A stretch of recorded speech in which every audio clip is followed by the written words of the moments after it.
a man who is the reigning MVP of the NFL, a man who started a book club just 1 week ago. Obviously did not have his greatest football game this past weekend, but there are still 16 games to go. Ladies and gentlemen, Aaron Rodgers. Yeah! What's going on, bub? Hey, I got the light working. That special thing you sent me is working. I'm illuminated now. Let's go! That's what you wanted. Hey, well, it's not what I wanted. Okay, I just wanted you to be able to, rest your arms, because on Tuesday, especially late in the season, you were holding that thing and it looked like, I don't want to be the reason why anything happens to your arms or anything. We just thought, you deserve a chance to take a load off, sit back, have a conversation with a couple guys. You know what I mean? Thank you. Thank you so much, Pat. Appreciate that. All right, let's get right to it. You see AJ, he's in a hotel in Los Angeles. He just got back from the Met Gala thing, and his Wi-Fi will be terrible. I just want to let you know, and it has been already, but we will figure it out as we go. First question, let's get right into this thing. What the hell happened, you think? If you had to just go back and analyze what happened, I know we probably buried the ball, but what the hell happened down there in Jacksonville from your eyes, Aaron? Buried the ball. I know what that's a reference to. Yeah. That's a great reference. Thank you. I feel good about it. Yeah, man, it was one of those days. You play long enough, you're gonna have one of those. We had one of those last year too, so we've had a couple rough ones in Florida, unfortunately. But I got the few text messages that I did get went something like this: "Hey, there was a team that lost 38-3 last year to the Saints that won the Super Bowl." It's like, oh, okay, thanks for that. Well, I don't know what kind of lining that is. You just trying to make chicken salad out of chicken shit there. But it was a rough one for us. Offensively, we were bad. Defensively, we couldn't get off the field. And you turn around there. We had 1:09 left in the first half, and we 17-0, and we'd run 12 plays. So one of those weird games where it seemed like the clock is just running the entire time, and on offense we weren't in the rhythm at all. And we came out second half and had a good drive together, and then I threw a pick, and that was basically the game right there. Everything just kind of turned at that point.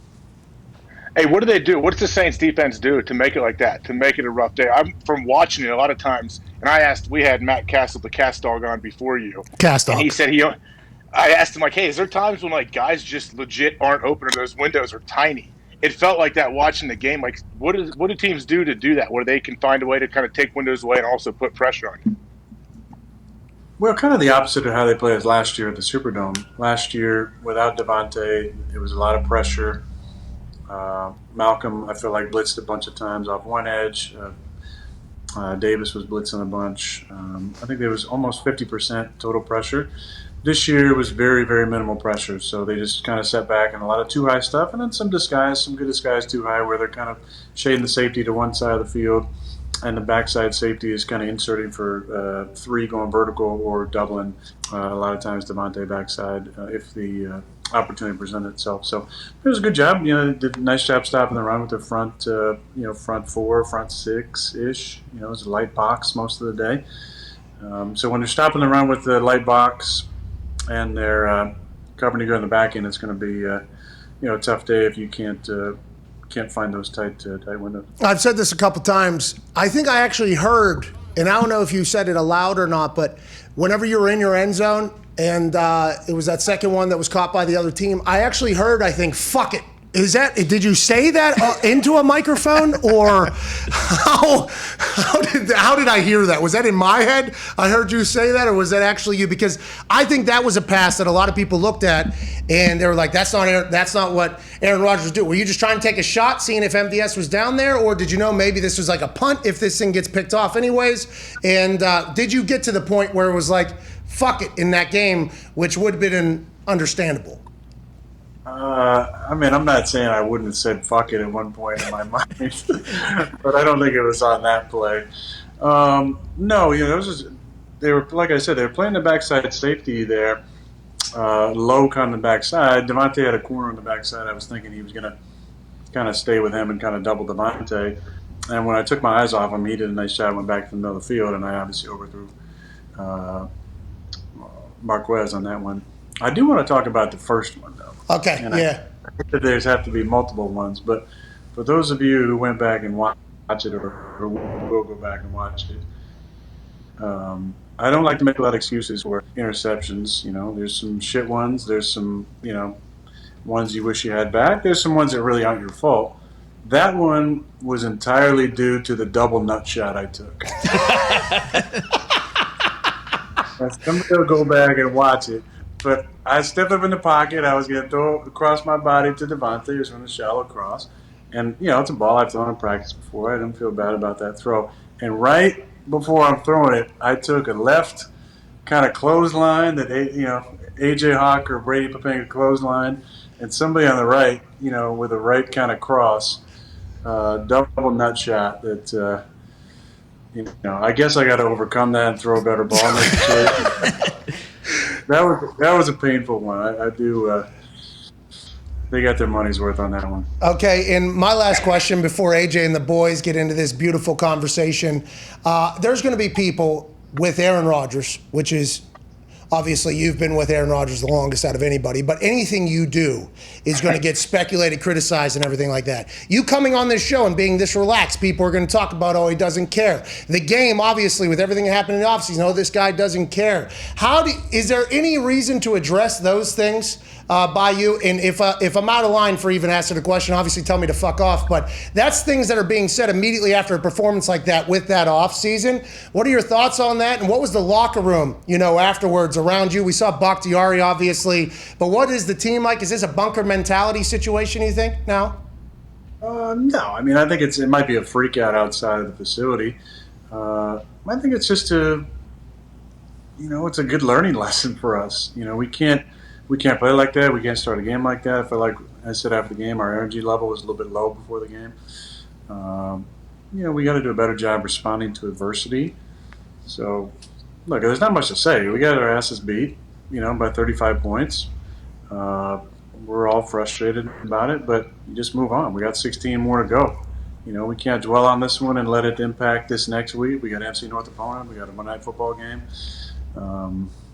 Any great competitor, is never okay with losing, but I think the response has to be, the thing you set your mind to. Where this is Tuesday already. Monday, yesterday, you watch the film, you flush it, and Tuesday you start moving on to the next opponent. Hey, what about halftime adjustments? You hear people, especially commentators, say, "Oh, this guy's great at making halftime adjustments." Can you really do a whole lot? You have maybe 2.5 minutes with your coach during halftime after you take a leak, and who knows what else you're doing. You're attending to your double ball shot. You got to get that fixed too. Now, hey, he's asking this question. I don't know if you saw this, because Peyton Manning and Eli Manning last night on the Monday Night Manning basically said, everybody talks about these halftime adjustments, and Peyton and Eli were like, who has the time to do that? Is that even a real thing? And I think that's why AJ, who didn't get to see that because he was traveling to that yuppie affair that he's at right now, obviously black tie, this whole thing, but is that real, or is there some more work you can get in depending upon what stadium you're in and how long that walk is? Excuse me. So sorry to interrupt. Hey! Did you know at the age of 30, your testosterone levels start dropping 1% per year? Wow! That means you're gonna get fatter, more tired, and lose the strength that you once had. But no worries, our friends at Roman have the perfect product for you, so you can get back to banging weights, banging humans, and living your best life. $15 off right now. Get Roman.com/USA. Back to the action. Hey! Is AJ at the backup Met Gala? I didn't see him on the Probably. Probably. Backup. Yeah. Look, I think halftime is interesting. I think there's opportunities for conversations, but a lot of time it's the coaches huddle at one point and the players have conversations. So I don't think you're going to massive wholesale changes. I mean, a lot of teams might have a first half plan and a second half plan. But I think for us, it's just about what little conversations can be had about things that happened that we can adjust to better in the second half, or what did we see from a protection standpoint, from a pressure standpoint, that we have to do a better job. Because if they hit us with the pressure in the first half, a lot of times they're probably trying to hit us with the same pressure in the second half. So I think those are the most important conversations to have. But massive wholesale changes, I think that's one of those, sports talk things that, like Peyton and Eli said, is not, doesn't really happen. Did you watch that at all last night? Per my usual, I had it on mute to start, and then I realized that Peyton and Eli were doing that over there, so I clicked over and enjoyed that a lot.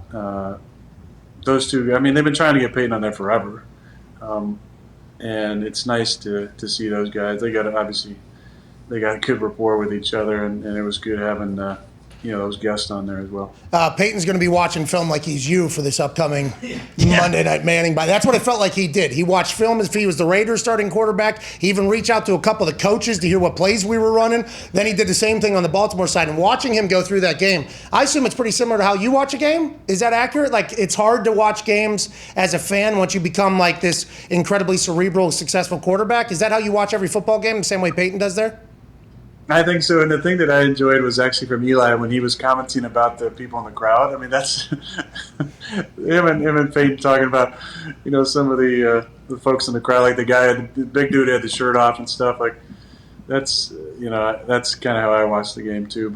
But I feel like they dispelled some myths of watching the game. I'd have to think about it. But just in the moment, they were saying things that, some sports analysts will say things a certain way to make it seem like they know what they're talking about. But watching those two guys, like that's how we watch games. It's ball. It's not that like crazy up and down. You're kind of looking for similar things and thinking about the same type of things like Peyton was talking about. Getting the ball to wall. Big tight end and him marveling at the way Edwards came through in the fourth quarter. Like, that's how we watch a game. Like, you're watching individual players and situational stuff, and I thought it was brilliant. And if I'm around and watch Monday Night Football again, I'll probably watch those guys. I think a lot of people are going to, and I think the Mannings currently have the ESPN like in quite a predicament money-wise. Yeah. I mean, that's going to have to be something, and I can't think. Obviously, Aaron Rodgers joining us right now. Ty, go ahead, pal. Aaron, you mentioned a couple people talking about the Saints beating the Bucs last year, 38-3, and obviously them going on to win the Super Bowl. The last time you threw 2 picks in a season opener was 2010.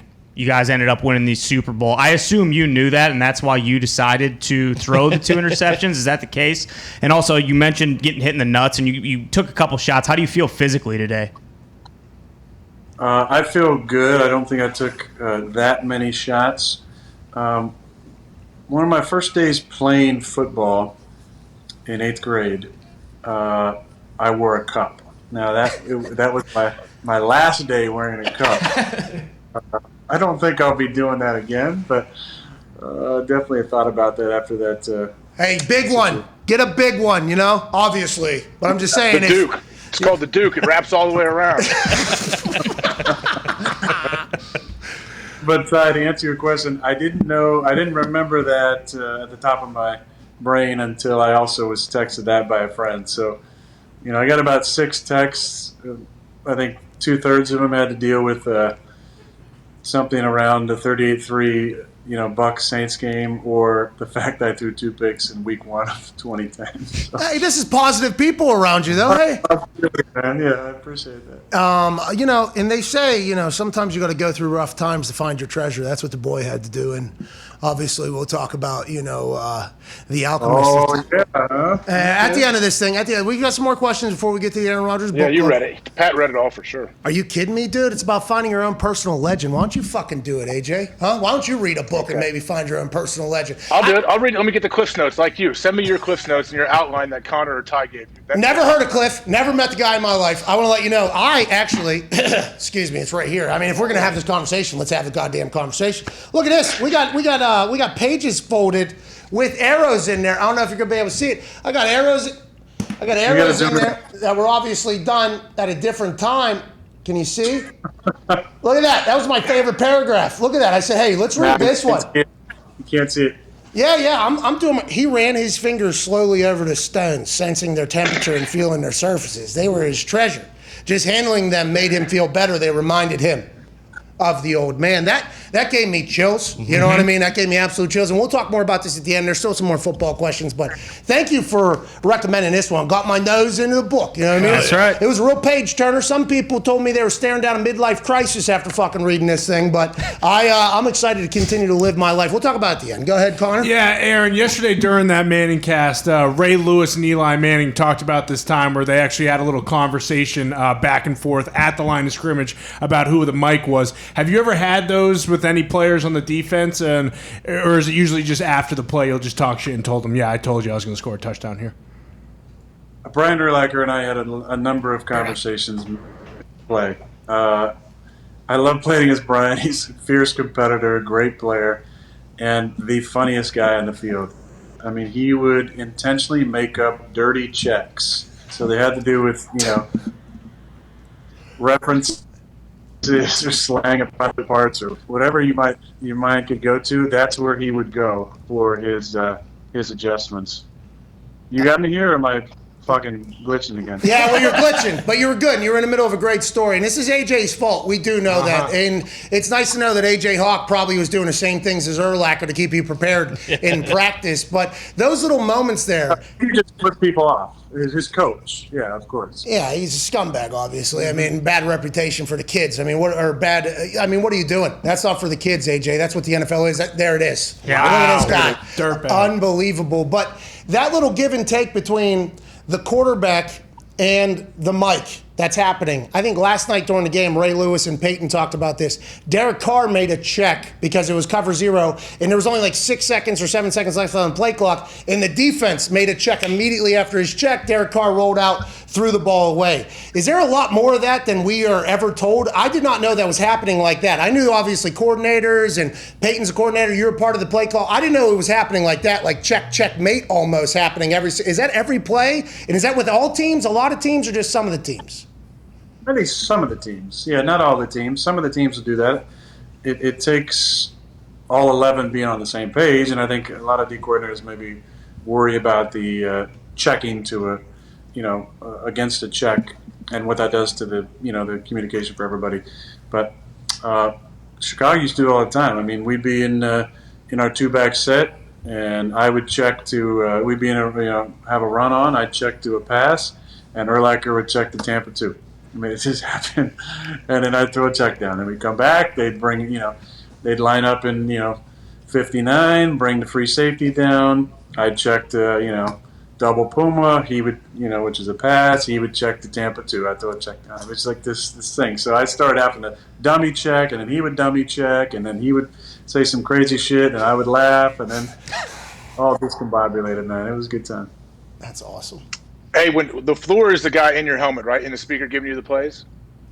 Yes. And so that cuts off at 15 seconds on the game clock. Is it like common for every team to try to break the huddle with at least 5-10 seconds before that so he can give you some info at the line? I mean, I don't know. I mean, I know that they were doing that at one point in L.A. when the system went in there, but I told him on day one I didn't want that. 15 seconds is there for a reason, but once we break the huddle, I don't need any insight like that. I mean, I don't know if some guys are still getting that. Some guys want that, but some guys will, won't they? Where they're like, hey, it's cover 2 now. They got 2 high or whatever. Like they'll make it right before the 15 seconds cuts them off. I don't know. I mean, you have to ask those guys. I'm not asking for it. Is that too much? Is that too much for you? You don't need that in your ear at the line of scrimmage because those 15 seconds when you figure out what you're doing? Yeah, I don't need that. I can read a defense. Hey, a lot of people can't though, right? No, in college ball, by the way, college is insane. College, it's insane now. No, there's no cadences for most teams.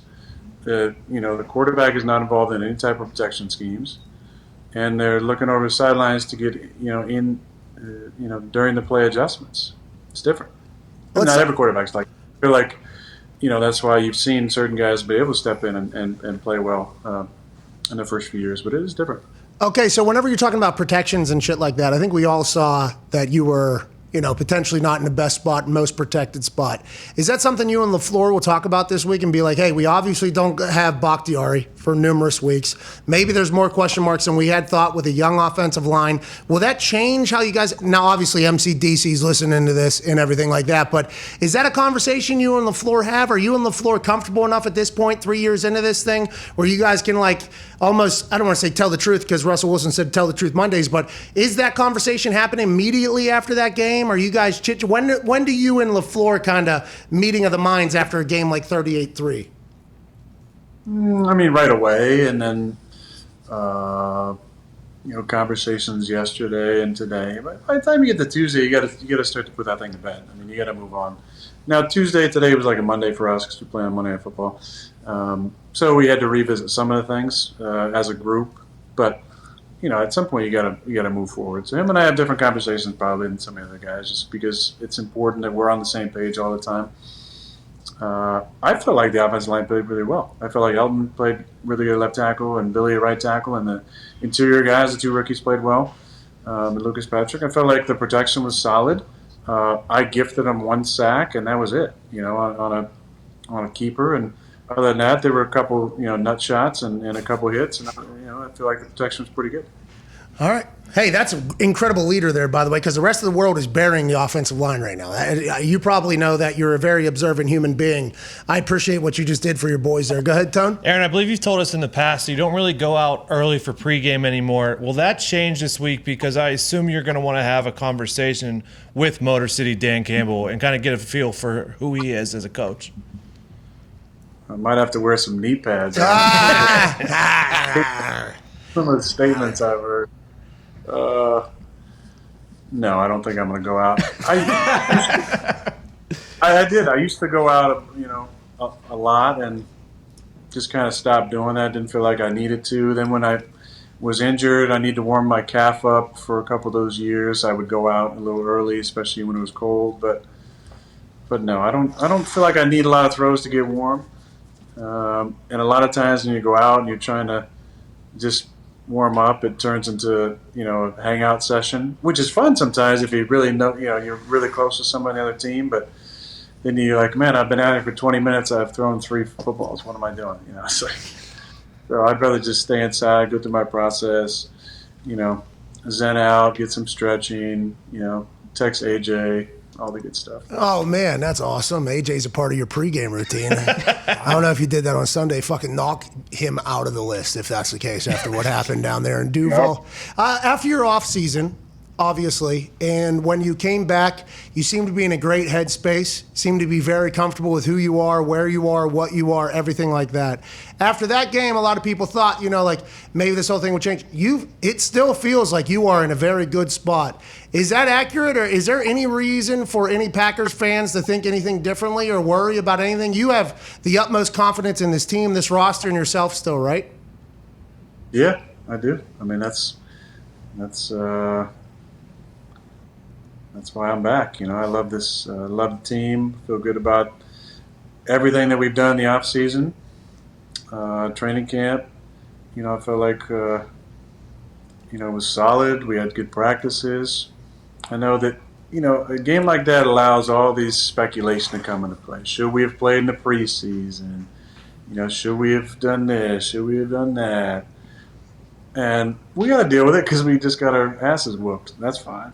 But what's going to happen down the line is going to happen, and we know how this thing goes. It's a cycle, and right now we're taking on the chin, which we should, and pretty soon it'll be flipped. So, hell yeah! But me personally, I'm doing great. I'm confident and happy and excited and love these guys.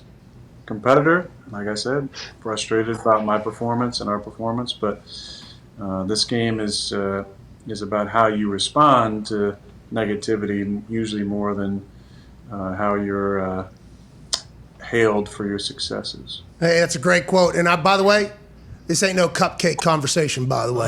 Just put your feet to the fire there. You've obviously handled it in a beautiful fashion. We can't thank you enough. Last week, you started something that I never thought my name would ever be a part of. I got quote tweeted by one of the biggest authors in the history of the world. I actually opened up a book. And hey, sometimes the universe is going to send you some things you really have to think about moving forward, and you just got to read those omens and live your entire life. The Alchemist was amazing. What do we got for this next week? I cannot wait to dive back into another batch of pages of stuff, dude. What are we doing? This one might be a little more dense for you. I love The Alchemist. It's an easier read than this one. Great read. But not necessarily a better one. Okay. And I thought it was fitting here for a couple of reasons. One, we just had 9/11 a few days ago, 20-year anniversary of that fateful day. I think all of us in our age group kind of know where we were and what we were doing. But my good friend who's, he looks like he's writing me as I'm looking here.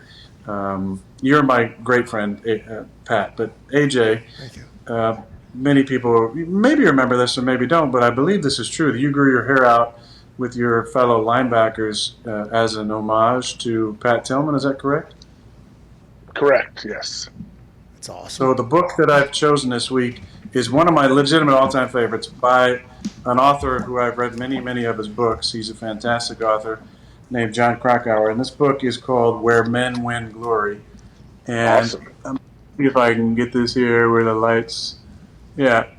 It's called Where Men Win Glory. I like that look there. But it's by John Krakauer, and it's about Pat Tillman. And Pat Tillman is definitely an inspiration to me and so many of us. A man who walked away from the NFL and a multi-million-dollar contract after 9/11 to serve his country with his brother. Became an Army Ranger. I'm not going to give away the entire story. There's multiple things I love about this book. One, much like Krakauer, who also wrote Into the Wild, which was turned into a movie, Into Thin Air about Mount Everest, Under the Banner of Heaven as well, which I've read. He gives incredible historical context in his books. So if you love history, he does a great job of telling you the history of Afghanistan, and it's very relevant today as we've just pulled out of Afghanistan, obviously. And he talks about the 70s and the 80s in the USSR and their attempt to kind of take control of that region that's so resource dense and not just, opioids and poppy fields, but it actually has a ton of, trillions of dollars, I believe, in resources. And Krakauer does a great job of breaking that down in his book. But more importantly, the story that really hits you, and I know you want to jump in there, Pat, I'm sorry, but I'm... Charlie Wilson's war, I was going to refer to. Charlie Wilson was a part of that whole thing. I was going to really look smart because a lot of smart people are going to see this, so I wanted to put myself over. But you were in the middle of a great thing, so I shut the fuck up. The best part about it is learning more about Pat Tillman. And Pat, which I didn't know, he's a deep thinker. And he, like myself, kind of grew up in and around the church, but at some point really dove into Eastern religions and meditation and philosophy and journaling. And he was a very curious guy, and he had a lot of interests outside of football, but also a very loyal, patriotic person as well, which is why 9/11 hit him so hard, and he realized, I need to do something. So he went to Afghanistan. His death, there's a lot of, I think, cloudiness around his death. I'm not going to, again, spoiler alert. I want people to read the book.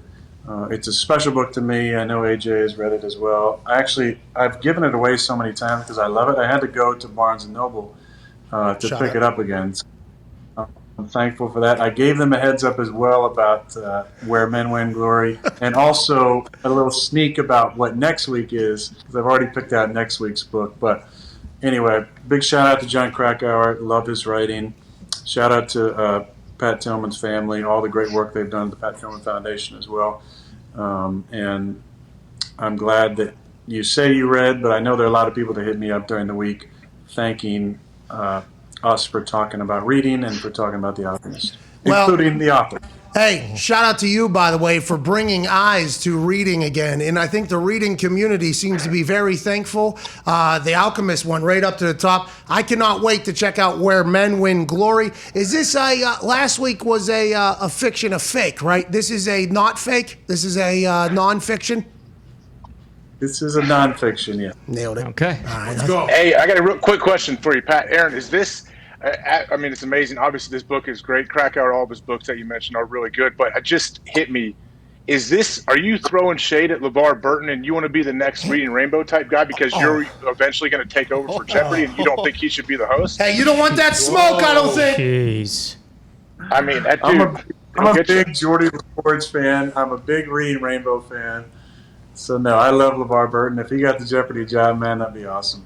All right, That'd well, be great. hey, we If appreciate I got the Reading Rainbow job, that could be cool too. Man, bring it back. that could be really cool. We appreciate you for joining us, chit-chatting about an incredibly difficult day, and also framing it for all of us what the future will look like. Can't wait to check out Where Men Win Glory, Book 2 of the Aaron Rodgers Book Club. We are selling shirts at the store. All proceeds will go to a reading advocacy group or program that Aaron chooses at the end of the season. Let's continue to build this thing. Let's continue to enjoy life. And we can't thank you enough, Aaron. You're the best, dude. Chuck Norris and me say thank you, and we love you guys. We love you too, man. All right, Aaron Rodgers. Yeah! Hey, we did real journalist shit in there. We asked real questions, dude. Yeah, we did. And one thing I wanted to get to, I didn't get to ask him, like, if he was cool coming out of the game. Is he still there? Call him back. He has to still be near that thing. You're right. That's a big question. We have to ask that.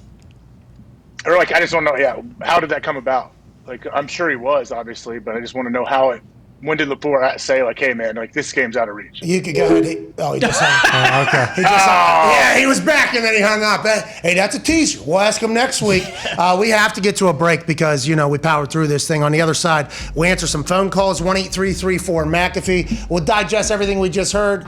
And I knew, his mindset on today's show was going to be like, hey, you can't have one loss turn into 2, turn into 3, turn into 4. Fans are supposed to be ridiculous. Media is supposed to be ridiculous. Inside the locker room, though, you got to have cool heads and be like, hey, that can't happen again, because if it does, this is only going to get worse and worse. I appreciate him for stopping by. I appreciate everybody watching and listening. Go and get Where Men Win Glory. Book 2 of the Aaron Rodgers Book Club. I think we're doing some magical stuff. We'll see you in 4 minutes. This is the Pat McAfee Show.